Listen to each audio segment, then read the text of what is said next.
Who would have thought that a kid who spent his days fighting in the streets with nothing to his name would one day stand on the highest podium in Olympic boxing? My name is George Foreman. When I was 16, Doc took me into the boxing gym for the first time. That was the first time I truly stepped into a ring. My opponent was small, but lightning quick. I threw punch after punch and couldn't land a single hit. Finally, I got knocked down. Lying on the canvas, I heard the crowd laughing. In that moment, all I wanted was to put every ounce of humiliation into my fist. And so I did. I punched a 300-pound heavy bag clean off his chain. Everyone was stunned. Doc saw my potential. From that day on, my real training began. He taught me to fight with my mind, to let my fists follow my will. Every detail, strength, skill, mindset was drilled to perfection. He would tap my head lightly with his glove and say, "Control your body with your mind." I practiced again and again, turning clumsiness into skill, anger into power. 2 weeks later, I faced that same small opponent again. This time, I stayed calm. I analyzed every move and struck at the right moment. 3 punches and the fight was over. Doc smiled. I knew I was on the right path. But I wasn't satisfied. I went to Doc and said,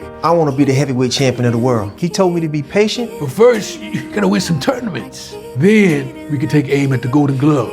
And after that, we can set our sights on the Olympics. 1 year later, I stepped onto the ring at the 1968 Mexico City Olympics. My opponent in the final was Jonas Chepulis, the Soviet legend with 203 victories. In the first half, I was on the defensive, falling behind, and the crowd held its breath. But in the second half, I changed tactics. I went on the attack. In that moment, I became like a lion awakened. Each punch carried belief, pain, and hope. Finally, I knocked him down and won the gold medal. The crowd erupted, chanting my name. And in that moment, I realized I hadn't just won a match, I had won my life back. Life has no limits. With belief in your heart and the courage to fight, you can rise from the mud and reach your own glory. I am George Foreman, and this is my story.